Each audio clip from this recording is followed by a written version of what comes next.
This video explores various perspectives and situations of non-binary life. As a non-binary white person, I have tried to make this as neutral as I can, but I'm aware that some of my biases may show through.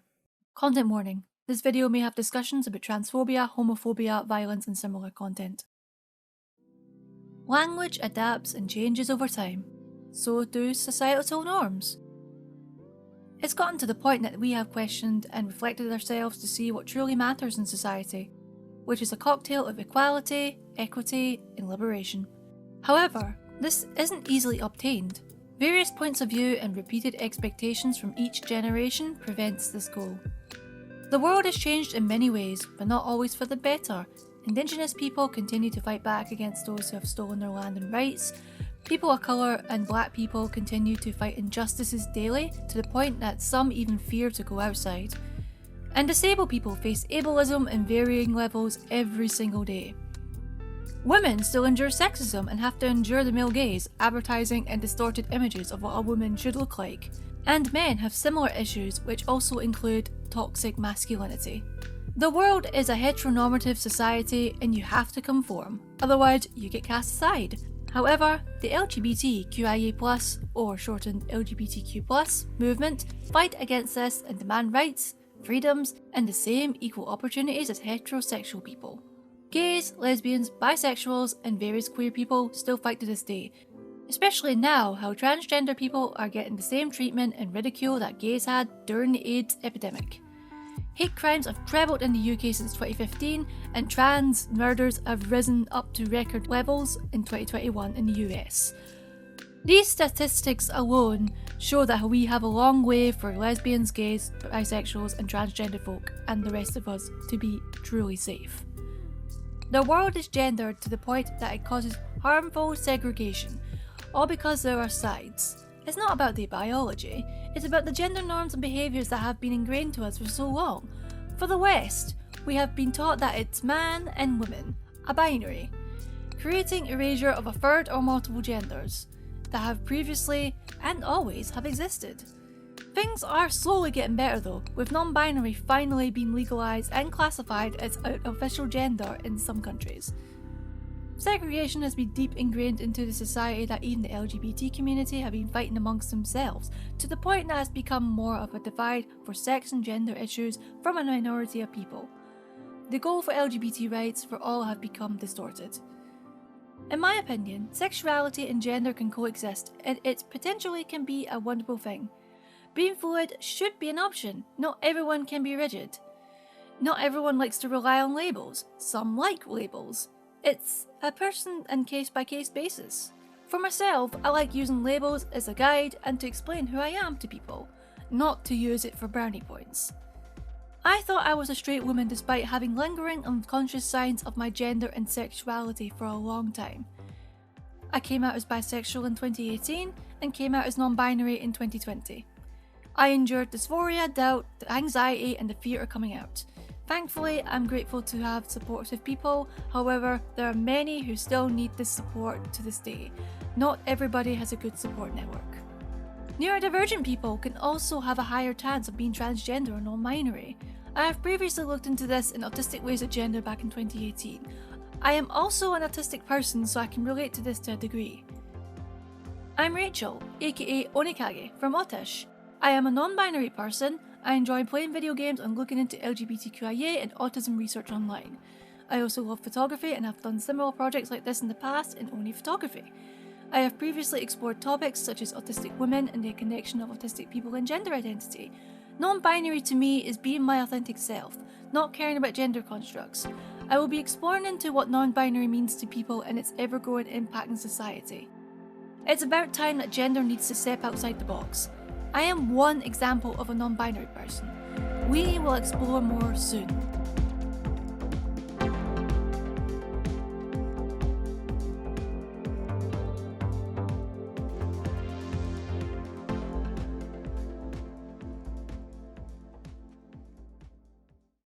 But first, what is non-binary?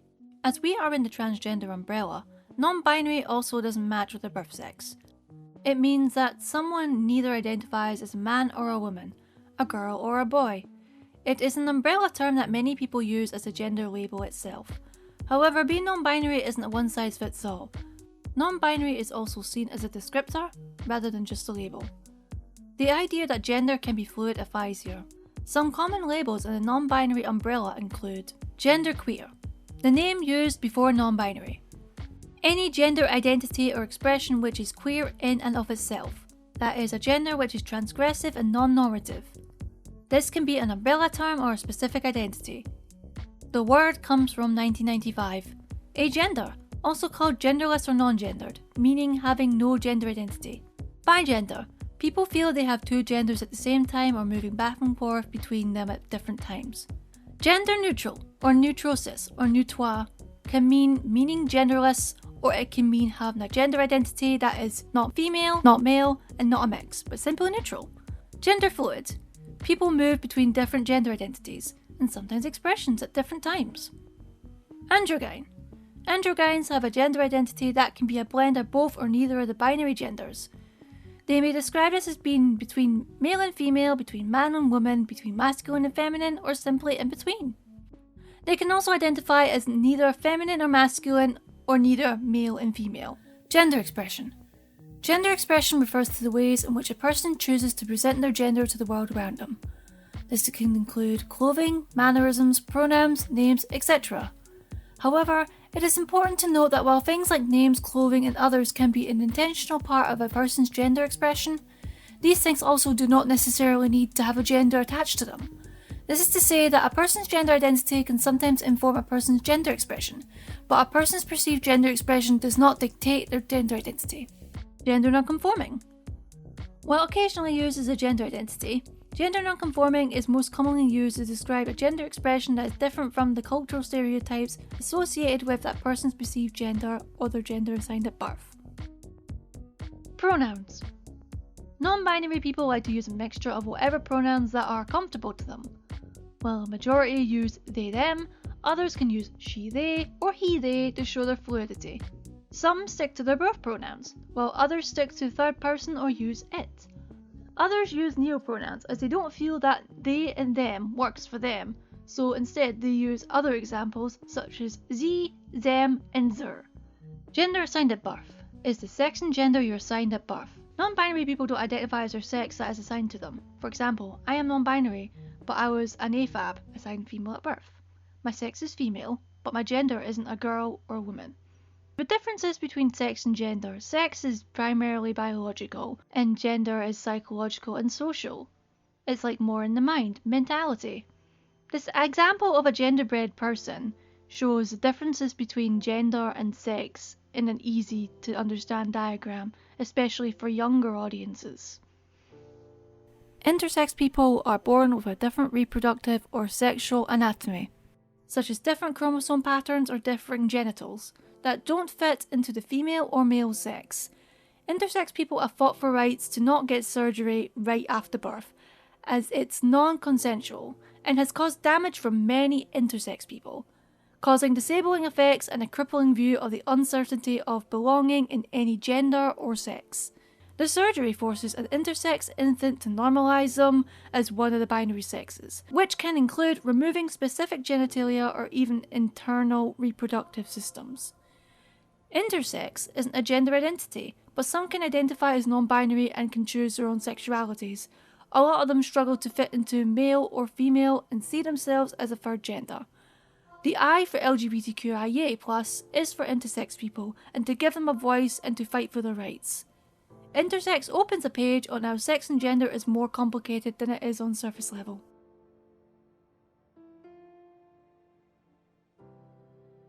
Gender in other cultures. The Western ideals of gender as we know today are the most common. However, we will look into gender in other cultures and groups that some have existed long ago, while others still exist today.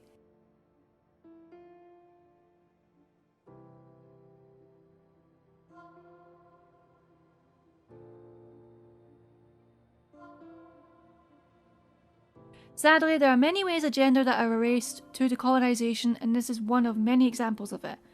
This has caused the spread of the strict binary view of gender we know today. However, gender is still seen in various cultures other than just the Western's view. Cultural third genders exist all around the world. Here are a few examples.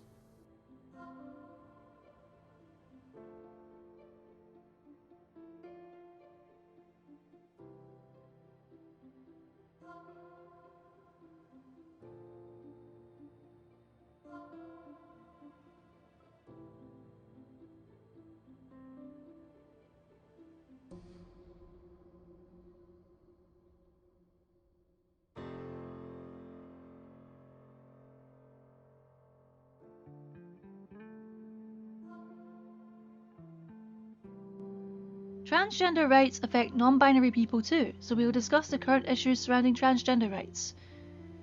While some countries have equal recognition for non-binary as a gender, such as many states in the US, others haven't got around to, such as the United Kingdom, Poland, or even various European and Eastern countries. Transgender hate crimes are on the rise, and the influence of gender-critical or trans-exclusionary radical feminists are trying to create a division all in what they claim is for women's rights. Their methods are to create a different group focused on LGBT and primarily focusing on separating sex and gender. Their primary goals in terms of what we have seen in the media is that gender critical equals anti-trans. They believe that trans women are always men or biologically male, and will use their male privilege to remove women's rights and to be predatory towards cisgender women. Gender critical folk also point out some transgender folk are denying biology. Kathleen Stock and J.K. Rowling have helped popularise the criticism of transgender rights in terms that they are concerned over women's rights. They also criticise transgender in that children are easily going to be influenced and that gender is creating erosion of women's sex-based rights. However, others believe that sex-based rights is contradictory and shows that according to the UK's Equality Act, it does have single-sex spaces and that women's spaces are not threatened. Sadly, the UK government and other countries are still not listening to women in terms of what happened to Sarah Everard or Sabina Nessa. And the Equalities Minister cutting funds to Women and Equalities Aid. The United Kingdom's 2010 Equality Act protects trans people from discrimination in accessing single-sex spaces. However, the law does provide exclusions in exceptional circumstances. Regardless, women have more rights than trans folk and have been thriving for many years. Trans folk have to jump through more hoops to gain rights. Sex-based rights is another term for women's rights, in that they only focus on people's sex or their genitals, not their looks, identity, or even personality. Thankfully, there are support charities for trans women, men, and even children, such as the Mermaid Charity. Some personalities and authors who are for gender identity or trans rights include Judith Butler, Kate Bernstein, and Neil Gaiman. Transgender folk are aware of their own biology and deal with it privately and in their own lives, which also includes healthcare. We are assigned AMAB, AFAB, or intersex at birth. That is our birth sex. Our gender, on the other hand, is usually assigned due to our sex, but can be changed later due to a mismatch and dysphoria. It has been proven that gender and even sex is not binary. Each human body can react differently in terms of chromosomes and even traits in the body, such as broad shoulders having been seen as masculine but can also be seen in a cisgender woman's body. There is still ongoing research on this. All bodies are different, and even some qualities in trans and non-binary folk can match to cis people in specific sports. Not all trans or non-binary folk have a linear path. Adrienne Dalton, for example, was a cisgender woman, then a trans man, then they realised they are a mixture. While some do detransition back to their birth sex that matches their gender identity, such as Elle Palmer or Kira Bell. Others realise they are neither. Non-binary and trans folk can even have discourse within the LGBT community, and some examples of clashing interests include personalities like Blair White, Ariel Scarcella, or even Calvin Garrett. There also has been discourse with transgender in terms of language. For those who have been transgender for a long time, they used to use the term transsexual, and they think transsexual should just still be used, as it is used to have the surgery, as they call it, aka gender reassignment surgery. But transgender, you don't have to have reassignment surgery. The discourse is that transgender and transsexual should be separate, but they've put transgender into one thing to make things more straightforward and to include a lot more people. This discourse is ongoing throughout this day, and it has been ongoing for a while. Not all cisgender folk are gender critical. We have many trans allies and even those who criticise gender critical folk. Angela Rayner, for example, has stated that women's rights are not in conflict with trans rights. In these times, everyone is suffering. Men, women, trans and non-binary folk. Transgender rights ultimately isn't the issue.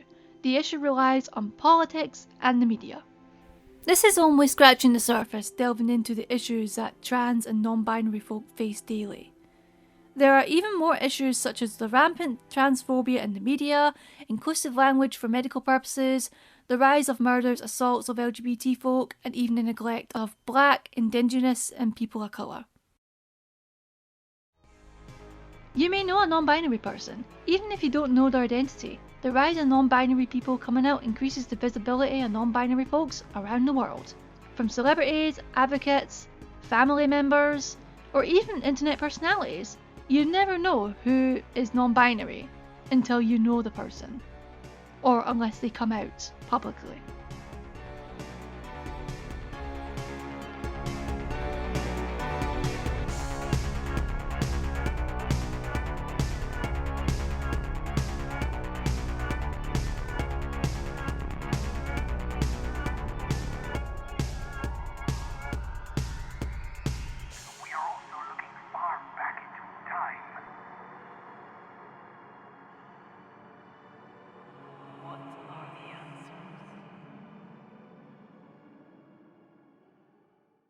Could you introduce yourself first? So I'm Vicky. I am Brazilian, and I am a non-binary autistic. My name is Ben Peachy. I am non-binary. Pronouns are they, them. I'm a writer, content creator, and busy person in general. My name is Lyric Holmans. I am a late diagnosed, multiply neurodivergent adult. That means I am autistic, and I've also got the ADHD going on too. But I didn't find out until I was 29 years old. That is the late part. And I use they, them pronouns. I am also non-binary, and I'm light-skinned, mixed race human in my mid-30s with short green hair, and it is shaved on the side, and I'm sitting here in an RV today. So I am Zoe. I'm 24 years old. I live in New York. My pronouns are she, her, or they, them, and I'm gender fluid. Hi, my name is Finn. My age is 23, and my pronouns are they, them. My name is Lytton St. Stephen, and I am non-binary trans. And I use they, them pronouns. Hi everyone, my name's Yen Perkis. I'm an autistic and non-binary advocate, author, community leader, things like that.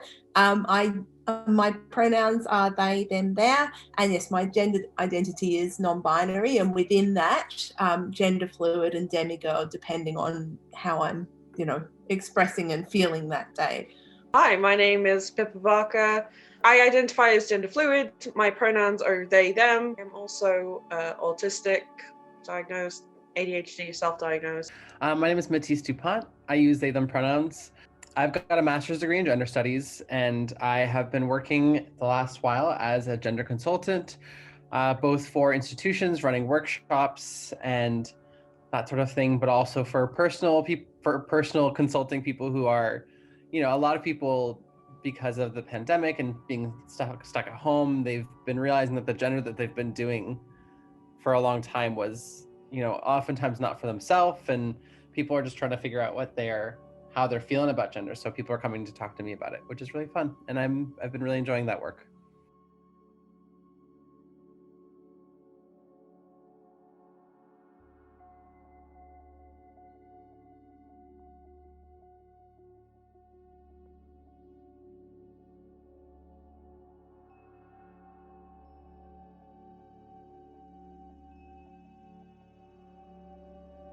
Non-binary to me is one of the most freeing things I think in the world as a term, because for so long growing up, I was made aware by society just how different I was.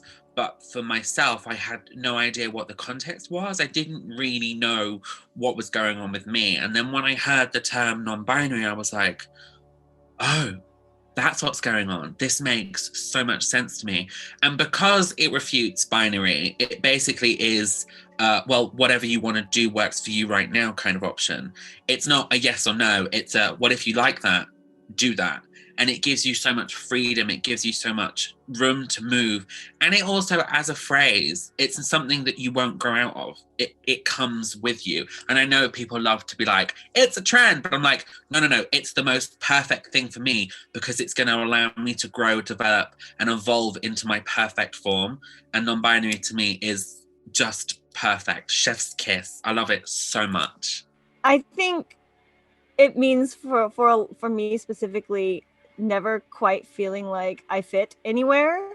And also being gender fluid, this has been, a state that has kind of evolved and changed throughout the years and in circumstances in my life. So, for example, there have been times in my life and there are days in my life where sometimes I feel I fit more than other days, and I enjoy life as it is handed to me, and I enjoy my body. I put on makeup and I'm more conformed, and it's not oppressive. But then there are also days where it's really hard, and I look in the mirror, or I'll hear my voice on a video, or I'll just see myself and feel like the biggest phony or fake in the world. Like, this is the biggest lie ever that I am telling. And it's a range, and it really depends on a lot of factors, and sometimes it's just, I don't know, feeling like it's like none of this gender anything fits me at all. Like, some days I feel like I am just this genderless blob where I'm just like, gender, I don't want to hear about it. Just no, it doesn't exist. It's not a thing. And I don't even want to think about anything gender related. It's like, no, I have no gender. Leave me alone. And so it's not a static phase. And that's why I say I'm gender fluid. And because I think it's something that will continue to evolve throughout my lifetime. And I'm open to that. Non-binary / gender fluid is under the non-binary umbrella. It really just means to me just being completely free to be yourself, to dress how you want to dress, act how you want to act, not have to conform to any rules of society, or you can conform if you want to. Being non-binary is just completely a choice. I guess you get to just choose how to live your life completely the way that makes you feel good, which I love. So non-binary for me means whatever that does not accord with male or female, which is the binary. There are two ways to think of, at least in Western cultures and in many other cultures as well, male and female, and in women, that's the binary. And if you decide to identify as any combination of the two, or none of the two, or outside of the two, that falls as non-binary. You can be not male. You could be asexual, you could be agender, you could be male and female, intersex, and it can be, it can even be based in some biological characteristic, or it could be completely social. And I feel like that allows us to impute meaning not only on the social aspects of our identities, but also our embodied sense of identity. So for me, the split between sex and gender aren't quite as clearly demarcated as the conventional, sex is biology and gender is purely social. I think they mix a bit, even though they're slightly different. And non-binary definitely falls in the gender side of things, but it also does apply slightly to certain biological aspects. Non-binary to me means kind of existing outside of the binary, which we typically understand as male and female, which is why for me trans is so integral to my identity, because I don't think I ever say that I'm kind of non-binary alone. I always include trans, because I know that some non-binary people don't identify as trans as well. I definitely do, and it's one of the reasons why is because I think I consider that kind of my residing space is within that trans space. I don't, I like very much existing outside of a binary and not being associated, with either one especially, but also not even as non-binary as a third gender, which is sometimes how it's, kind of classified. And I think it's important to understand that kind of outside of it altogether. Yeah. For me, I never knew about gender in terms of language. So I'm 46. And when I was a kid, I knew that there was binary male gender, binary female gender, and then there was me. And I didn't fit within either of those things. I didn't feel like I should be a boy. I didn't feel like I should be a girl. I felt like I occupied a third space. But that was the 1980s, and there was no real discussion around gender diversity back then. And it's only really in the last 5 years that I've known that actually being non-binary is not just me. It's the same for loads and loads and loads of other people who feel like they don't fit within that either I'm a boy or I'm a girl. And then some people are transgender and also non-binary. So it is quite, I think identity is a very nuanced thing, and I tend to think that there are 7 billion genders in the world. I think gender identity is very much an individual thing, and it can change over time. So for me, I identify as non-binary, but that's almost like the umbrella term, and within that there are separate identities that fit me better. And as I say, I have a few different identities, and it really is something which can change, and that's okay. You know, some people say, oh, it's just a phase, and it's like, well, firstly, no, but secondly, even if it was, why would that be a problem? You know, you have a relationship with someone. Most people's relationships are a phase. Most people's relationships don't last for their whole life, but tiny minority of people's relationships last for their whole life. So would you say that to someone? If someone said, oh, this is my partner, and you'd say, oh, it's just a phase. So saying it to people about gender identity or sexuality is equally foolish and disrespectful. So I think it's actually okay that we can change how we feel about our gender over time. Non-binary is a word that's emerged in the last, decade or so, maybe a little bit before that. It's sort of like the predecessor of genderqueer, which was a term that emerged in the late 90s. And genderqueer was a really radical term that was meant to be like a non-identity identity. It was about action and like messing with gender, and non-binary has taken on some of those things, but it also emerged in a time period when gender identity was a much more strong focus, and the idea of having like a strong core identity sort of was emerging at the same time as a popular notion. And so non-binary both has the roots in sort of being a radical non-identity, where you're basically saying, I'm not something, I don't have an identity in a lot of ways, but also it's sort of become this sort of third gender option that's sort of that's wedged itself in between man and woman. So there's sort of the corner of non-binary that feels more like it's trying to undo the gender binary and its hold on society. And there's another kind of part of non-binary that sort of placed itself right in the middle and left the binary intact and just to sort of put itself as a third neutral option. And so for me, non-binary, on one hand, I do find it like as a useful identity, but more so I think of it just as an apt descriptor that conveys a message to the current time and place that we live in. I'm excited to see, because the terminology changes so quickly. So I'm excited to see maybe in 10 years if something even newer and more accurate to my experience comes up, right? So for me, I'm definitely in that first camp of I would love non-binary to be this sort of thing that explodes gender into a million pieces that allows us all to have our own unique experiences, and we can all be non-binary or something, right? But as of right now, it also, I definitely see it as an identity, and I use it as such because it sort of has a utilitarian function in the contemporary society that is so identitarian. I always really struggle with this question because I don't really think about the definition of what my gender is. I just live it in my body, So it's really hard for me to try to describe that to someone else. But if I gave it my best attempt, I would say for me, it's about energy that doesn't conform to what one would call male or female or man or woman.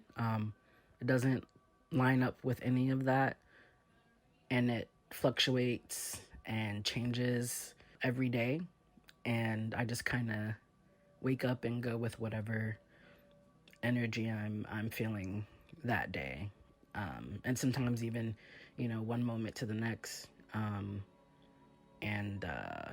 that's something that feels really liberating for me. So I guess that's what I would say non-binary is to me.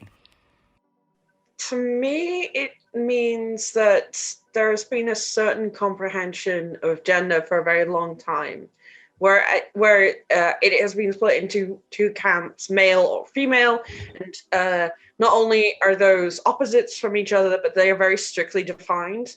Whereas being non-binary, gender fluid, omnigender, any variety of just like not being a part of that is not only to see them as like those two gender identities as not only not opposites, but also part of a much bigger experience of gender. That there are many different ways that a person can come to understand themselves in the world and be part of like a general group of people who see themselves in the same way. To me, finding out that I was gender fluid was part of finding out that I hadn't jived with the understandings of opposites or of being in or of the nature of the particular group that I was supposed to belong to as well. And that on top of that, there was nothing wrong with either not being part of that group or being in that group. So I was obviously I'm AFAB. I was assigned female at birth, but and so I felt that was wrong, but wrong because it was for me, and that was a whole journey and a whole progress. But now there's nothing wrong with being. Now I know there's nothing wrong with being female or male or myself. It's just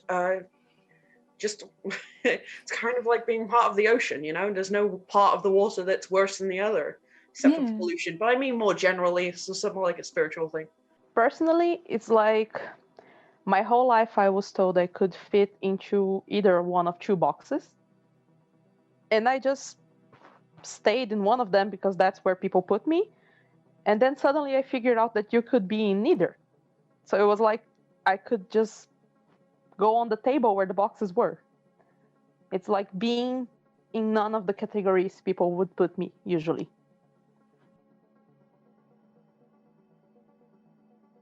People are very stuck on these ideas of like two things. And even if you are in one of the boxes people like, you still have to follow so many rules. So it's like a person can be a man and not be the stereotypical male thing. It's like, I don't know, my husband is male and he's not your typical male. And then that makes people think he's, I don't know, that he's gay or that he's something else because he doesn't fit the box.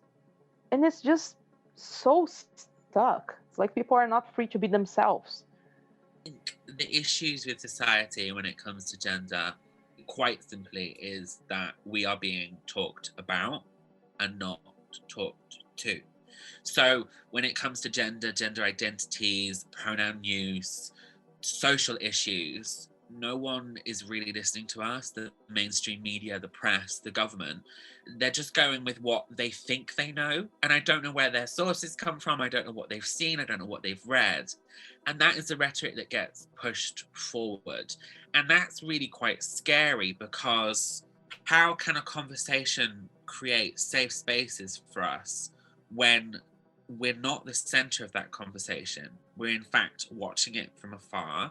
And so when it comes to gender, I think we are being treated like an object and not real people. It's very dehumanizing being talked about and not being talked to. So I think, first of all, no one's taking us seriously. No one's showing us the respect that we deserve. I think people see a term or they see a label and they think, well, that's not a normal person. I don't have to treat them like a normal person. And that's really, really gross. And then I think as well, people think it's like a great excuse because they're like, oh, they're just woke, which as a term I hate. But then they think that, you know, we don't have to talk about that with any seriousness. Like, it doesn't really grant the same sort of respect that racism is gaining at the moment or anything like that. And I just think that we're in a really scary place where I think we've come quite a long way, but at the minute it either feels like we're standing still or we are going backwards. And I'm worried that we aren't getting our voices heard, that not enough is being done. And when people are given a platform to talk, like a rare few instances, we're having to defend ourselves, we're having to get cross, and we're further dividing us and making it us and them, and the gap is so much bigger.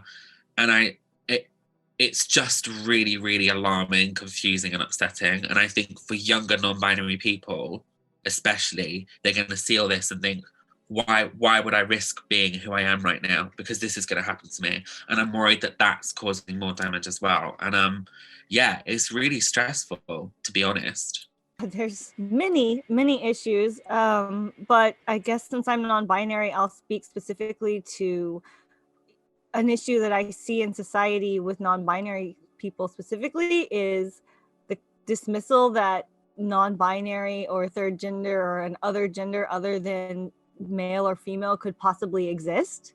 So even, on legal documents and identifications and things, you have only two options, male or female, on most of the case. And so that completely erases people that don't feel like that summarizes them. And so you're still fixed to say, oh, well, I have to pick my box that you expect me to be in. And so that's a problem because even our own governments don't agree that we exist in a lot of the case. And so then how do we explain to other people that we exist when even our government says we don't exist? And so that's, I think, a struggle. So society definitely is not so great with genders, specifically non-binary genders. People don't really like recognize them. Like it's rare if on a form, if it asks you what your gender are, and usually the answers are just man or woman. So it's very, very rare when you have any other options. And I really like when there's an other options, you can kind of fill in what words feel best to you, because even the word non-binary doesn't feel right for everybody, and it can be both an identity term and just an umbrella term. So yeah, so the world definitely is not set up for any kind of non-binary living. I know that gender neutral bathrooms are becoming more and more popular, but even so, it's rare to have that. So I just say that the biggest problem is just that the world is so stuck in I guess the very constricting gender rules that it's created for people, and everyone is kind of just stuck within those boxes. So I think non-binary identity as an identity is not recognized simply because of how typical the binary convention is. The binary masses, males and females, greatly outnumber non-binary identities. That's why man and woman tend to be the most common social categories, and we build our bathrooms, binary identity markers on IDs. So we don't really have ID cards in the UK, but in many other countries in the world, Germany, Malaysia, China, you have national identification cards that list personal details such as date of birth, racial categorization, PR status, and also therefore gender. And these are examples of where gender tends to be reified or codified into documents. And these are things that are part of, I guess, modern society, which would not have existed prior to the invention of writing. So I always like to imagine gender and sex as existing in more or less modern versus pre-modern forms, simply because I grew up in Borneo, and much of Borneo is largely modernized only after British colonization. So modernism is almost equivalent with colonialism. And that meant that things like the state and literature, the written language, and therefore laws, and all these other things that we take for granted as being part of the society are only part of state society. And that means also state-sanctioned identities. So to me, one of the biggest things that face non-binary people today is that there is this assumption that whatever the state says is real is more valid or more legitimate simply because it is recognized by state authority. And that can come in the form of executive statements, in the form of laws, legislation, in court cases, and therefore like the judiciary. And so these are all like very high level societal, state level societal decisions. But that doesn't negate the micro level social interactions. So at a very micro level social interaction, I'm interacting with my friends, with my queer communities, and we're all pretty much, we're all very conversant in our own languages, which admittedly are is very specific to our community, but that doesn't make it any less real than like something that is more widespread and official.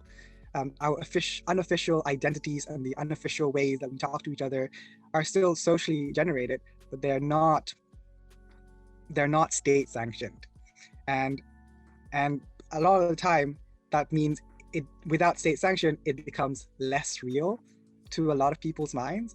But that's not true, because my intuitions, my feelings, my micro interactions, my micro social life, and what is real to these micro level things may not receive the sanction of the state, but that doesn't make it any less real. I guess, I think there's a lot of things that we could really talk about, but I think that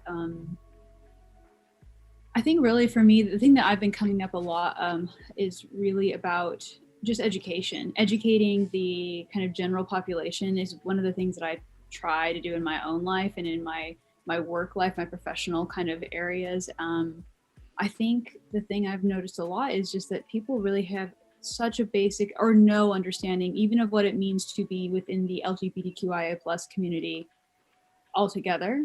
Much less like the specificities within that. So what it means, for instance, to be trans and non-binary, what it means to be genderqueer, or what it means to be, even, gay, or like, it's kind of amazing to me how many people really don't understand the basics, and they really don't understand how to, I feel like they feel very incompetent when it comes to, I'm just thinking about it in a professional setting, and I work in the mental health field, so one of the things that's so important in mental health, to especially with our trans siblings, to understand how to interact with them in an appropriate way. And in a professional setting, I'm amazed at how many other, mental health professionals feel very unsupported in terms of by their like agencies and how to interact with trans people in particular, and non-binary folks. That they just really don't know how to talk to them, or what, or even, and then also they don't have any resources available to them. I came up with someone recently who was trying to find resources for a trans person out kind of in one of the other upper counties here, and it was really difficult because they realized like they didn't know of any therapists who were trans educated or even queer educated or queer informed. It's very different to be a queer counselor versus to be a queer informed or queer educated or queer competent counselor. Those are very different things, and we don't have a lot of those resources available. So to me, societally, I think it's a lot of education, helping people understand what it means, as a queer person within this little, I think we get stuck in our own little bubbles. I know like my Instagram is always it's people who are like me because I've actively sought them out. And so that's my space looks like that. And when I kind of like branch into cis, society, I'm reminded of how protected I am in my own little bubble and how much educating there is really to do. So things have really changed particularly in the past 5 years. Things have really changed, and the conversation has changed, which is fantastic. That people being transphobic are often told by people who aren't even related in any way to gender diversity themselves, so that's not okay to say that. Whereas in the past, transphobia was the given. If someone wasn't transphobic, that would have been odd. There's a lot of transphobia in society. There still is, sadly. There really is still a long way to go there. And safety for people is a huge issue, both safety from violence from other people and also from violence from yourself, because the kind of transphobia and trolling and things that people put you through can leave you with a lot of self-loathing and self-hatred and in quite a dangerous situation, and feeling, especially with families, if families aren't supportive and encouraging and accepting and respectful, then that person can really feel very, very beaten down and very excluded. We can't focus on gender issues without focusing on one of the major ones, which is misogyny and the hatred of women and all things associated with womanhood and femaleness and femininity, like that is still one of the kind of most predominant issues when it comes to gender. But also focusing also on the way that this is affecting trans women and queer women and women of color, Black, Indigenous women, focusing on the fact that this is also intersecting with anti-Asian racism that's happening right now in the US. I mean, it's been happening. It's just, there's a certain moment happening right now with a lot of violence toward Asian women. So I think there's still an important turn toward undoing sexism, just sort of like the, and also like transphobia and cis heteronormativity, like, but those are all intertwined. But there's a small part of me that like, I know we can't like go full forward with like the trans agenda, like, quote unquote, big scare quotes on that one. But without, we also need to be addressing sort of the more mainstream issues that like freeing just sort of like the most normative people from genders and the sort of harms of gender will also lead to freeing, you know, all the people who are deviant and have sort of more unique gender experiences and more, you know, that's sort of how I see it. That's like one really important thing. But of course, focusing also on like right now in the US, there's also like a huge tidal wave of trans women of color, specifically Black and like Latinx trans women being murdered at astronomically high rates. And so that's huge. And then I think also in there, of course, is like getting people's pronouns rights and normalizing pronoun usage. But I'm concerned sometimes that that's like the gay marriage of the current times, where like, yes, this is a tangible thing that we can achieve. We can learn pronouns. And also there's like material consequences where people are dying. So at first I wanted to say there's a lack of understanding, but I think it's an ignorance, but I think it's more than just the ignorance of not knowing. I think it's the ignorance of not wanting to know. I think a lot of people have rigid ideas of what gender is, and they are incapable or unwilling to think outside of that. And so when they see someone who very freely and openly says, no, you don't get to tell me who I am, they feel threatened by that. So I think that's definitely an issue, both on an interpersonal level and a structural level. And then one other thing I've noticed is a lot of states are adopting gender neutral markers for like IDs and things like that. And I think that's great because I feel like a lot of people want to, you know, put a gender neutral marker on their identification. The only thing is that states are doing it, but it's not done federally. And so, you know, if someone, you know, I live in Massachusetts, so if someone here went to another state with their ID, there might be some complications with that just because it's not uniform federally. So, yeah, I think that's another issue.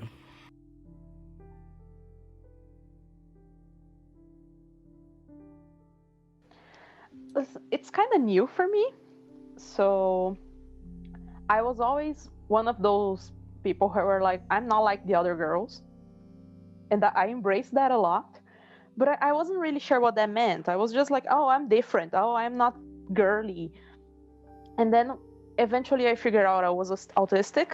And that was like, oh, no, that's why. So I'm different because I am not neurotypical. And then like a couple of years ago, a person I followed on Tumblr came out as trans. And then he started posting a lot of things about transitioning and about his realizations. And as I read his posts, I started identifying with a lot of things. And then I was like, wait, these are not like normal experiences? Does not everyone feel like that? And then I started talking to some of my friends and they were like, yeah, no, I never felt like that. No, that's not normal. And then reading about it, I knew about the existence of non-binary people already, but it wasn't like very common to me. And then I started reading a lot about it. I suddenly started fitting myself in, but it was a long process. I went like about a year thinking about it. And for most of the time I was thinking like, oh man, you're too old for that. It's like, you're almost 30. Why are you thinking about being something right now? You should be thinking about that when you were a teenager. But then eventually I figured, like, I didn't have the words for that back then. So it makes sense that it took me this long. My gender identity story is one of those things that I think, I remember my first day of school. Well, I went in later than everyone else because they couldn't peel me away from my mum, because I just wouldn't. So I didn't go until lunchtime. So everyone was already there. And I remember walking into that room and everyone just stopped and stared at me. And even from that first minute, I knew that there was something inside me that was different to the most of those children in that room. I felt a difference. And I had no idea what that was, no idea how to voice that. And then throughout my childhood, that grew and grew and grew till maybe like I was 11, 12. And I think other kids were like definitely bullying me for being different. And they put the word gay on there. And I was like, okay, fine, that must be me. That makes sense. And we moved along with that. And I learned, you know, not to hate myself for being different. And then I sort of got to my late teens. I was 18, 19. And I was like, do you know, I don't think it is that. I don't think that that is what is, you know, different in me. And then it took going to university when I was about 21 and seeing other gender diverse people, seeing happy queer people. And I was like, okay. And then I heard the term non-binary and I was like, ooh, let's do some research into that. And it really, really just made sense. And I remember buying my first pair of like women's trousers. And this was a massive moment. They were the most boring things in the world. They were black polyester crap trousers, but they were wide leg. And I put them on and I was like, yeah, I feel amazing. And that was the first time I'd answered an internal question. Just, yes, you can do this. And from that moment onwards, from 21 to where I am today at 26, when anything comes to my head is, could I do that? Could I look like that? Instead of going, I don't think so, I just go, yeah, try it. And that's how I came to explore makeup. That's how I learned that clothes are literally just flimsy pieces of fabric with no determination in them whatsoever. And so for me, my gender identity is saying yes to whatever I fancy doing, and knowing that however much other people around me will hate it, will say however they feel to me and not care about my feelings, if I am making myself happy and I can split that feeling away from other people's angst and nervousness and hate, then I'm doing the right thing and I'm on the right journey. I think confident non-binary people are not, you know, living lives without hate. They're just in a place where they can separate that from what it means to be themselves. And I'm in a really great place of being like, I feel really comfortable looking like I present kids' TV. And that makes me super happy.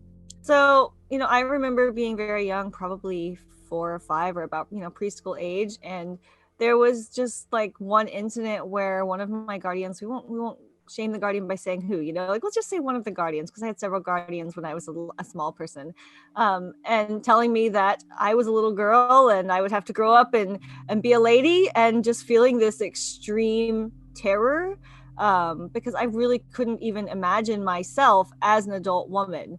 And even for a while after that incident, which took me a while to calm down from, when people asked what I wanted to be when I grow up, I would tell people I wanted to be a cat, you know, because I didn't even want to be a person after that. I was like, well, if that's my option, I don't even want to be a human when I grow up, you know. And the good thing is, you know, I was raised around the LGBT community because my mom is a hairstylist. And so I grew up in the hair salon, and so I got to know things that other kids my age wouldn't have known. Like, one, makeup wasn't only for girls, because a gay man was the best makeup artist in the salon and had shown me how to do my makeup, you know.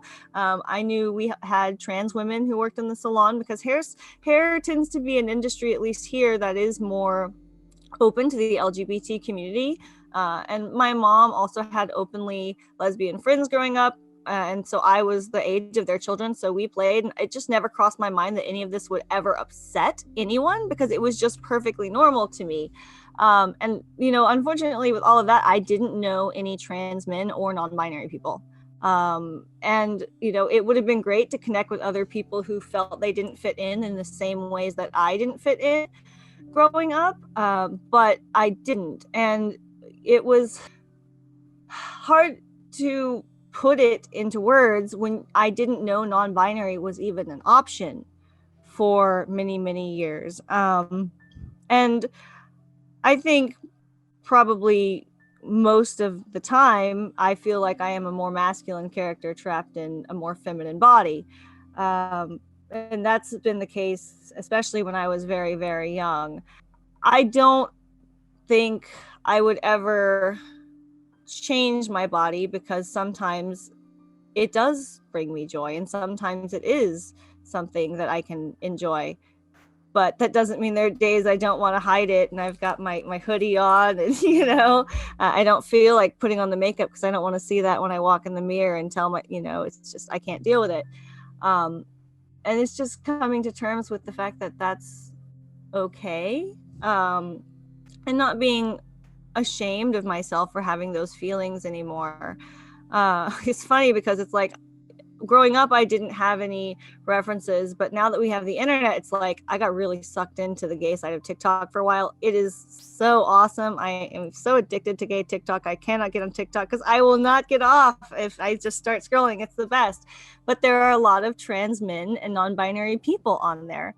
And so I got to finally start to see other people like me who had similar experiences, very much like finding the autistic community. And I'm just like, oh my gosh, like it's constantly scrolling through this going, oh my gosh, oh my, like, oh my. And it's so good to have that sense of connection that I'm not finding until I'm now in my 30s.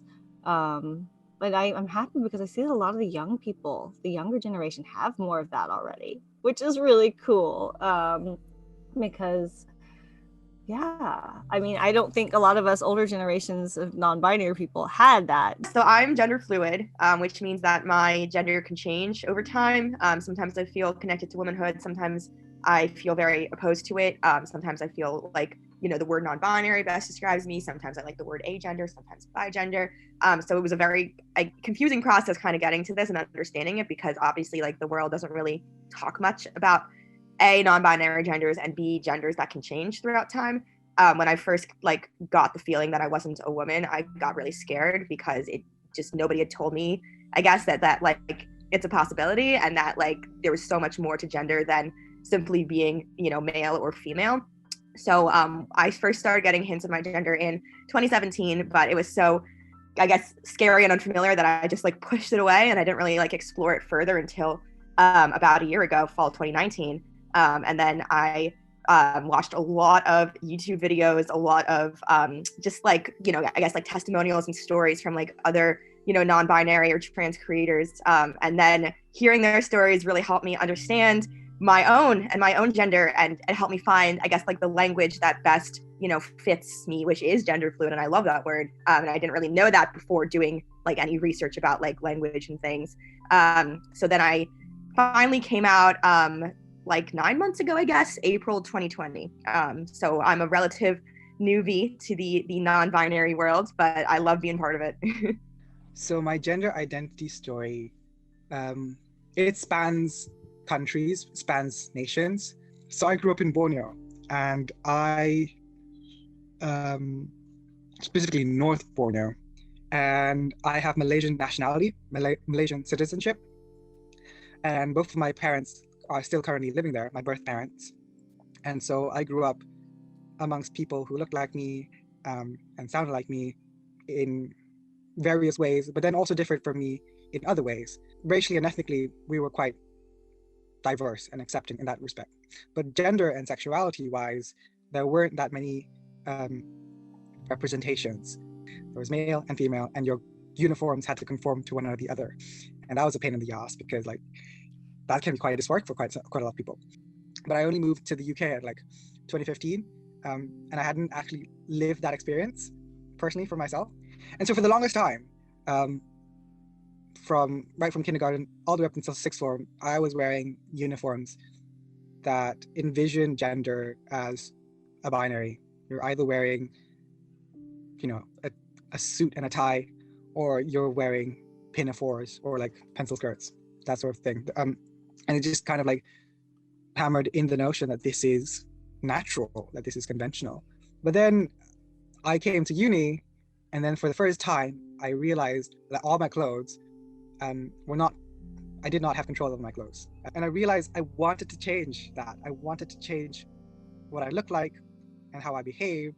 And thankfully, people were very facilitative of that. And I started to explore it a little bit more. And one of the first uni freshers events was cabaret night, so slags and drags. And for that, we kind of went out, me and my housemates, to the nearest party shop. And then we decided to get me like this wonderful red sequin dress, and it had little tassels. And I also got like my first high heels. Anyway, I put that on and we dressed up for the night, for cabaret night. And I remember like putting on my dress and like a bra and pushed a pin-up bra as well. I put on my heels and I realized how powerful I felt putting on the makeup and the heels and everything. And we danced the night and I felt true euphoria for the first time. And I thought, oh my God, I look so beautiful in this dress and I'm strutting it and I'm getting so many good looks from people. Is this what it feels like to wear clothes that make you feel powerful? And so back then it was still about clothes and I hadn't quite realized like the gender implications of it. And it was slowly like dawning upon me that maybe it wasn't just the clothes. Maybe like clothes was just like an external change that reflected something more deep, more internal.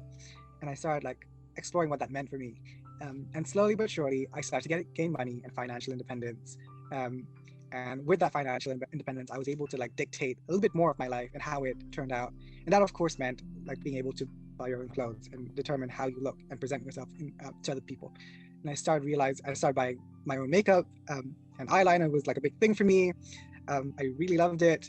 And I started to realize that when I put my clothes on, it kind of reaffirmed something for me that I hadn't quite realized up until, and now I have to decide all these little things that I'm doing. And I slowly started changing a lot of things, not just gender presentation wise, but also I started going by MX titles. So bank statements now, whenever I get paid by my employers, it's addressed to Mix Vin instead of Mr. Vin. I changed my pronouns on social media so that it was no longer he, him, it was now they, them. And just being able to build an identity online, like my virtual identity that matched the identity, my felt real identity inside, and let everything else also reflect that, clothes-wise, relationships-wise. Just felt like everything was clicking into place. It just felt like suddenly now I could do more things. And because I could do more things, I felt also more powerful and uninhibited. And I felt like I was growing and becoming more me. I was expanding into myself. So when I was growing up, I didn't know that there was a word for non-binary or gender fluid or any of these other type things, like things outside of the binary. But it's editorializing to go back into memories and try and like remember them in a different way. But I genuinely have memories of just fighting with what I interpreted to be like a male side of myself. And I was like, I remember yelling, I wish I could be a boy, but then I regretted it because I didn't really want to be a boy. But I didn't really want to be a girl either. Like, I don't think I can put it any better than I was once invited to a princess and pirate party, which obviously was supposed to be split down the middle for girls get to be princesses, boys get to be pirates. And I told my mom that I wanted to be a chef because I was like, neither of these options appealed to me, but everybody needs a cook, you know? There's a practical reason you have cooks around. And my mom was like, that is not an option. You have to choose one of the two. And I ended up going as a princess because I obviously didn't want to rock the boat. No pirate pun intended. But yeah, I just really didn't jive with either of the options. And then when I was 22, I got diagnosed as autistic officially, but I've been, which I think you would understand more than most, that I had been diagnosed at that specific moment, but I had been going through the process of understanding my autistic identity for like at least 9 months prior. And after I got the diagnosis, certain things started to make more sense because I had been pretending to do things without fully knowing why in order to make a lot of neurotypical people around me feel a lot more safe, so that I could feel safe. That was also the moment when I found out that I was bisexual, because I was like, oh, I'm just generally afraid of people. It's not one specific group that I prefer or the other. I'm just like terrified of the whole dating idea in general. But I came to the revelation that I was non-binary when I just really looked at the way that I thought about gender, and it just didn't make any sense to me. And that's not to, obviously disparage anyone who finds great solace in like being a man or a woman. It's just that the way that I had been presenting myself and the way that I saw the gender that I was supposed to be enacting, none of it made any sense. I just didn't understand why any of it was necessary. I like to, I like to wear trousers, but I like to sing show tunes, and neither of those felt particularly gendered to me. So I just kind of detached from the idea and just kind of like, I don't know, started to float around, understand things about myself that I hadn't particularly understood before, which is how I came to identify as gender fluid. I'm just here for the ride. I'm not really here to, settle down with one particular gender or another. Maybe one day I will. So I am non-binary. I use the word the most these days, but also sort of more specifically, I like the word transfeminine because it gets to the sort of a little bit of a nittier, grittier version of what I've been doing. So instead of saying like a trans woman or like trans female, which I wouldn't really say that. I rarely use the words male and female these days because they're so misused, I think. Anyways, I like non-binary. I'm transfeminine. There was a time when I used agender. I think that was more when I was just starting to realize I had some sort of trans. So I also use the words trans and queer sort of as more broader umbrella terms. But I used to use the term sort of, I think there's also different words that I use in different contexts. Like online, I'll say like queer, trans, and non-binary because they're very broad. They're sort of, they don't say that much about me and like the details of my life. They just say that I'm not a straight person. I'm not cisgender. And I don't identify with the binary, which is, that says a lot, but it doesn't actually give you the details of my life. So outwardly, those are sort of the words like most often use. But then, yeah, like I was saying, transfeminine is one that I use more when I'm actually like in trans spaces and queer spaces, and I want to talk about the details of it, because I do have an experience that is like, I think sometimes I like to say that I'm like 8/10 of the way to being a trans woman. Like there's just like, a lot of the things are very similar, but it's not quite the same. And my goals are not quite the same, but there's so much similarity that I can't discount that. And I want to build community. So transfeminine or transfemme. When I was first thinking about gender, like really deeply, not only about structures, I think I started understanding gender in a structural way first, and then it sort of turned inwardly later. And so when I first started turning inward, I used the word agender a lot because I wasn't ready to like commit to anything, or like really take action yet, but I still felt this way. And so that first step of just saying like, well, actually, I don't have a gender yet, or I don't have a gender now, was really, really big and affirming for me. And it's not, I mean, I still sort of feel that way on some days, but it's not like my primary descriptor any longer. But there was a time when that was. And then going back further, I definitely found the word queer earlier than that. And I was sort of specifically from being like an artist, I feel like I found a lot of queer people from artists and activists I spent time with in college. People who had a really radical way of seeing the world. And then sort of before that, I was sort of just like in high school, like a fashion-y gay boy back in the day who did like fashion, and I did musical theater and dance and was sort of like every stereotype I could imagine because I needed to fit myself into something that was understandable to my peers so I wouldn't just be completely, that's what I see people do is you take whatever culturally available things and you pick them up and you run with them as best as you can. And so back in the day, it's not that I wasn't anything that I am today. I was at the time, I truly was like a little gay boy dealing with that. But thankfully I found other words to describe myself, and that's let me shape myself into new directions with agency and consent and all that stuff. So I'm someone who came out and kind of came into an understanding of myself. I think I would consider it quite late in life. So when I was I think I've always known that I didn't quite fit into, like even as a child, I knew I didn't quite fit into my assigned gender at birth. But I was raised in a very, I would consider it a cult. So I was raised in an extremely religious upbringing, and I was also just in a very isolated kind of situation. So growing up, I didn't have a lot of options for how to understand, who I was at all. My understanding was really limited, but I just always I think the closest my gender identity then was really just as like an odd duck, as a black sheep, that kind of thing. And once I kind of got into my 20s, I got into university and I had a better understanding. And I thought at the time, I kind of just knew that I was maybe queer. I just had no understanding of how or any like of my specificities within that. So I really just kind of said I was, like queer, but I was in a cis presenting, relationship. And then I kind of finally realized that at the time I thought I was gay. And then I said, that's when I came out, and I kind of had that understanding. That really helped a lot. I left my relationship and my marriage at the time, and that was really freeing. And then it was really shortly after that I kind of did like a deep dive into just educating myself about queer, anything as many queer things as possible. I really read as much literature as I could, and I did as much research as I was able to.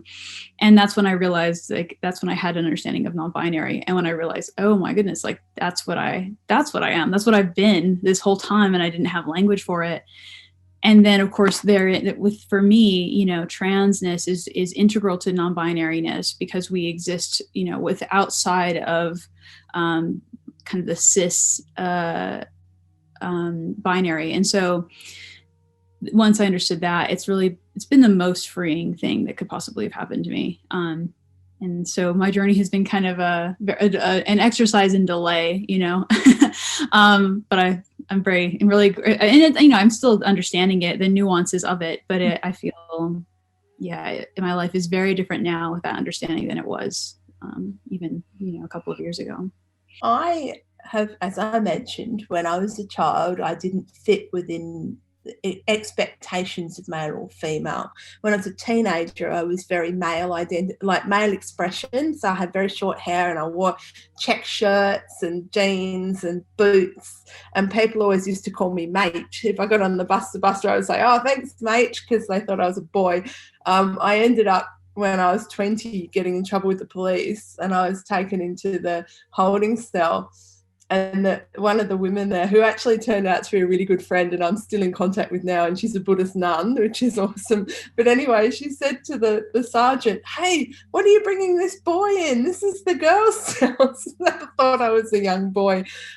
So expression was always quite masculine. And but I always thought it was because I was a lesbian. I thought it was actually I conflated sexuality and gender, which a lot of people still do even now.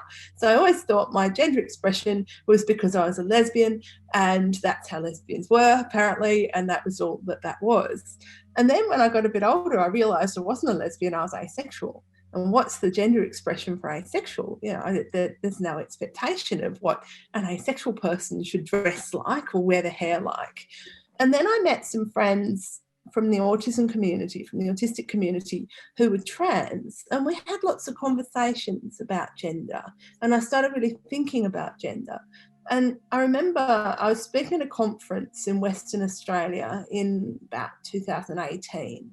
And we had drinks after the event. And I got talking to this person who was really nice, an autistic person.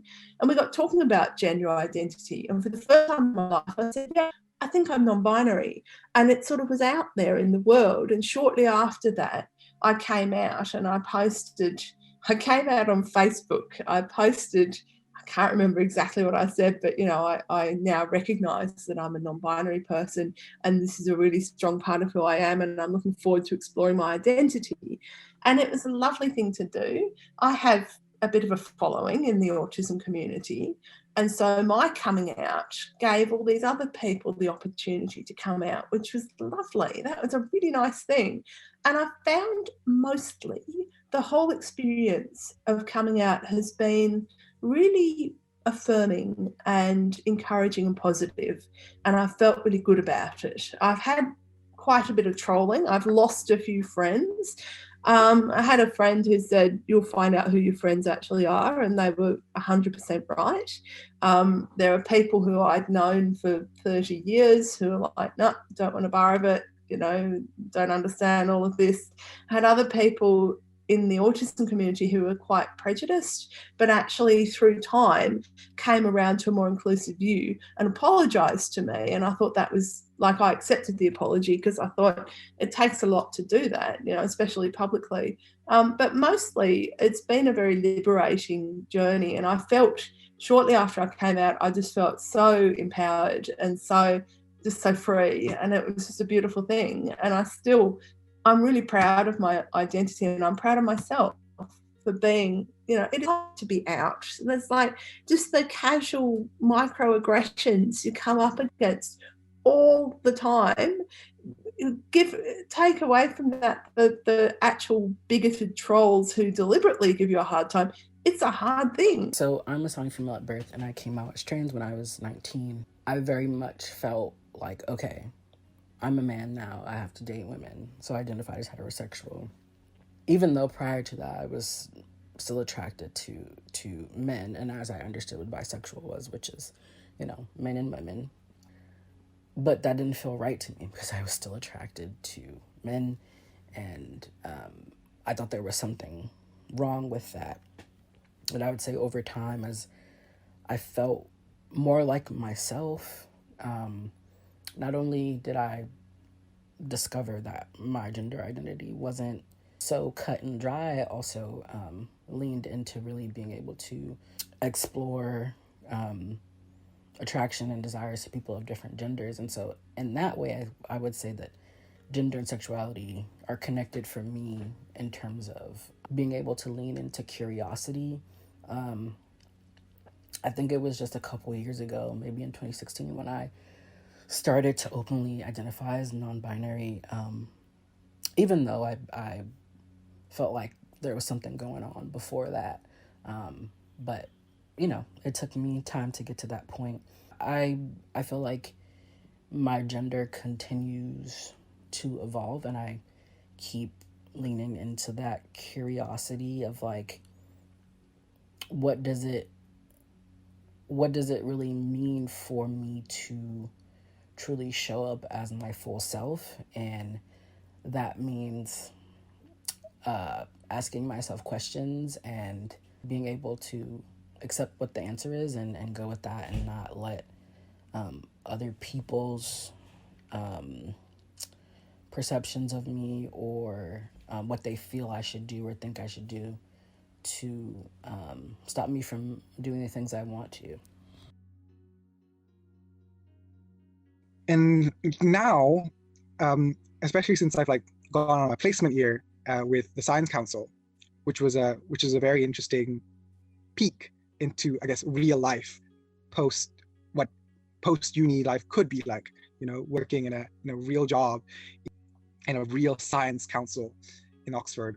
I realized that there are people there who care about diversity and diversity of identity, and it was not taboo, as it is in other parts of the world, to be who you are. And these were scientists, and to feel the backing of scientists and going to these conferences, the LGBTQ and STEM seminars, that felt very gratifying, because now not only am I queer and gender nonconforming, I'm also queer and gender nonconforming in the scientific community. And to realize in science everyone is gay is so it's so gratifying. I always felt that my gender wasn't, although it was personally felt, it was also part of this wider community. Yes, I need to be able to feel free to express my gender, but there's also a sense of belonging, and that was lacking until I was able to go out to people and find my tribe almost. And when I found that, I felt, this is it. This is all the things that are falling into place so neatly are now dovetailing with the community that is also coming to the same realizations that I had. Some of them more senior than me, and therefore have been more comfortable in their role for God knows how long, they're like probably 5 years my senior, and therefore they're wiser, and to, you know, come to meet with these people and have your experiences reaffirmed by their experiences is intensely euphoric. It just makes you feel, okay, I'm not alone.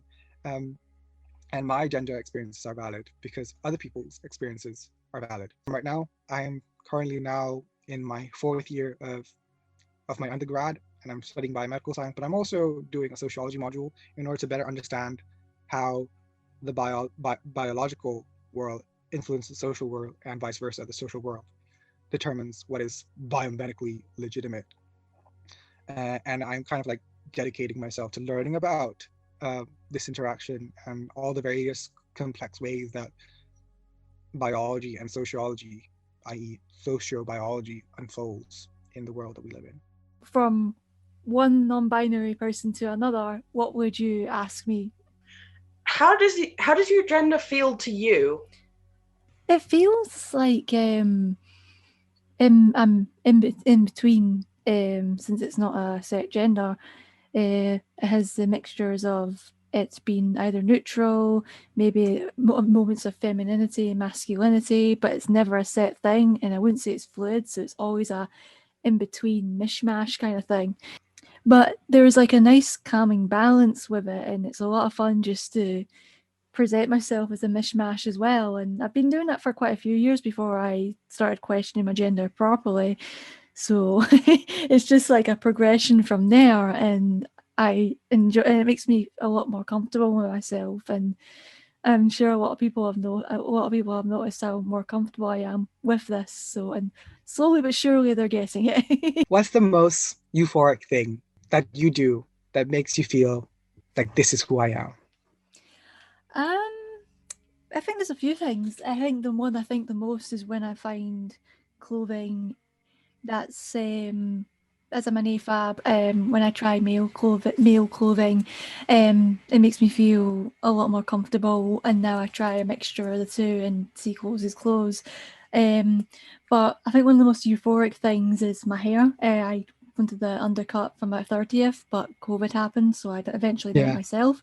So even though my hair is really long and I could make it a center pattern like it usually is, I decided to undercut it, and it looks like there's a masculine and a feminine mixture. I feel like it represents myself a lot because I feel as a non-binary person, I'm a mixture of the two, but I'm not gender fluid, but I'm not male or female. So, and I feel like that's what my presentation is. And I feel like the androgynous fashion just makes me really happy and excited. When I try something new, exciting, I've tried new garments and such that aren't necessarily women's, and I've tried them, and I've tried binders. And when I first, one of my favorite things, most euphoric things I recall was when I first tried a binder, because I have dysphoria with my chest.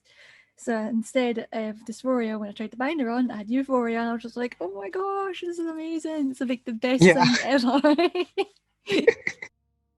I feel more like myself now than I have for years. It's always a work in progress, but I feel like this is more progression than I thought. As a non-binary person, what brings you the most joy? What was like the most recent thing that was like, oh my god, being me is amazing? I would love to know. Let me think. I think it's the more how I present myself. When I started presenting myself with clothes that I prefer wearing, most of the time it's men's clothes.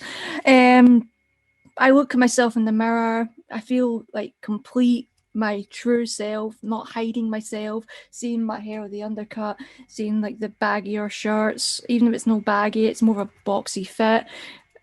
Wearing a binder. When I first wore a binder, I was just like, wow, this was before I came out. I was just discovering myself and experimenting with my fashion and stuff. That's how the men's clothes started, because I was questioning for a while, and I was just like, wow, this is just oh man, this is what I wanted. And every time I have a hunch, for example, my undercut, and I actually do it, I'm automatically pleased with it because I knew it's what I wanted. It's not just, oh, I want to change my hair all of a sudden. Don't worry, I'm not kind of short.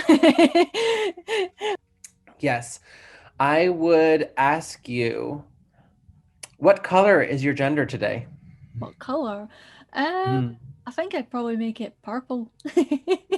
Ah, It's funny because I used to hate purple in my teens, and then a certain anime character I got obsessed with to this day.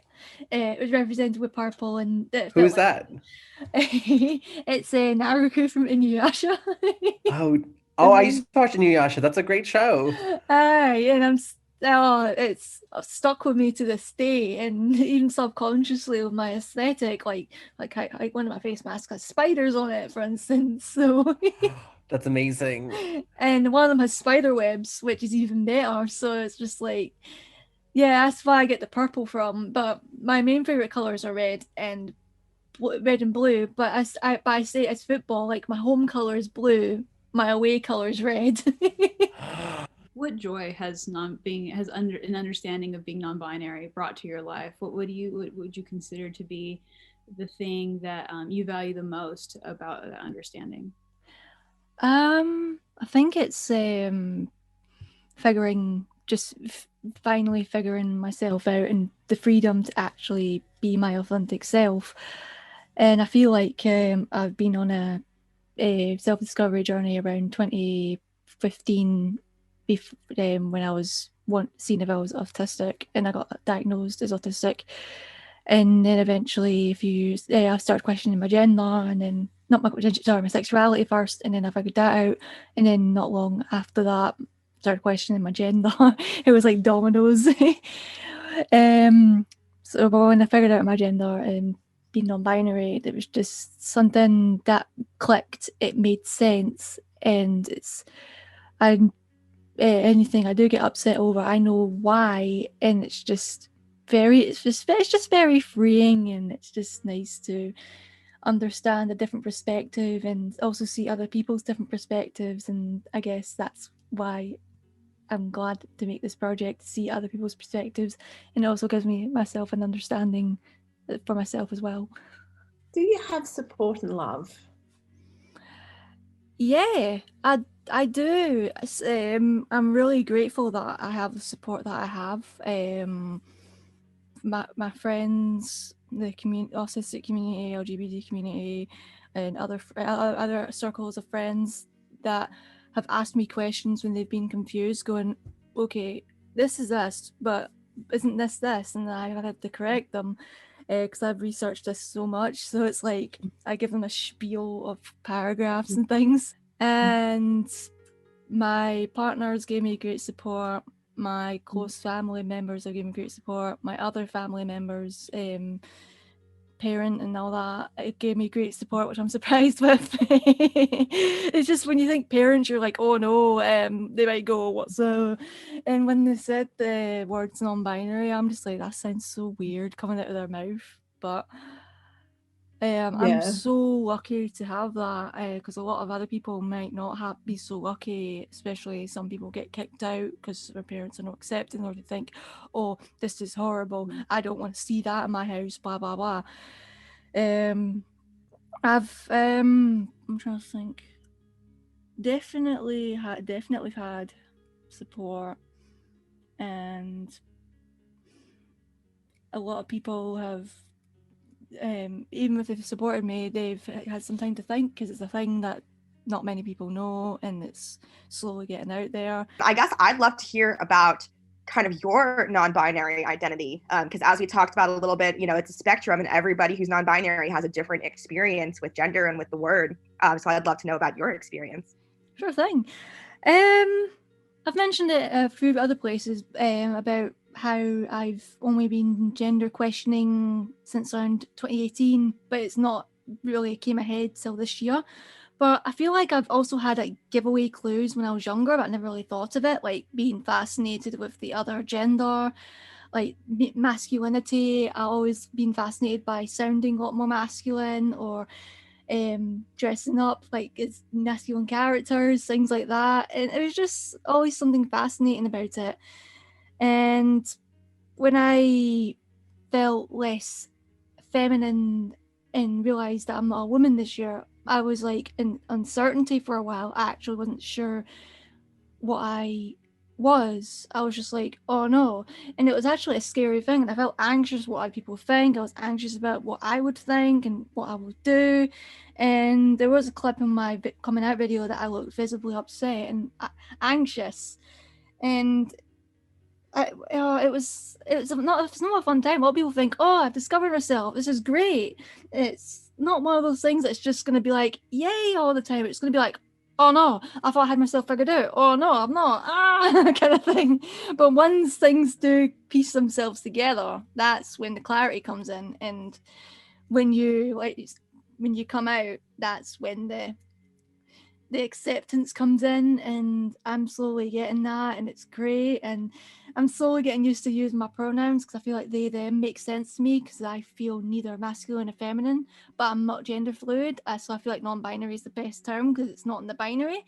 Sometimes I feel like I look more masculine and more feminine with looks and mannerisms, so having this badge, it's the best badge ever. I got it in Etsy. They them entitled Goose Game. I've got plenty of badges say they them. I've got 2 other ones, but that one I just had to get. So, but I love it. It's so good. What do you think we need to do to make the world more accessible for non-binary people, or to make the world better for non-binary people? Because I think we're in this point where people are still just denying we even exist. Like, what's the next step? The big question. That's a good one. I think obviously the awareness we're doing so far, like on Instagram and that, is great, and TikTok and that, but a lot of people might just dismiss that as a trend, and I think it's good to put it out there in more educational environments, because in Scotland they're actually doing LGBT education now, which is great, like teaching LGBT stuff. Despite all the hoo-ha with protests of those opposing it, they've actually got it through by help with it with TIE, which is like an educational thing for LGBT. It's a Scottish organisation. I think in an educational sense, if they're going to talk about LGBT and they're going to talk about the T, transgender, especially with the current definition of transgender, which is not assigned by your birth sex, it doesn't match your gender. It's good to talk about what's in the outside the binary, what's not the binary. It's not just binary trans man, trans woman. There's also non-binary, which could be anything from gender fluid to gender, bigender, a mixture of the two, which is basically me. So I think an educational sense would work. I think things like podcasts and that, because a lot of people tend to do the research when it's like in podcasts and stuff, and regardless of side, it's good to hear it in multiple points of views.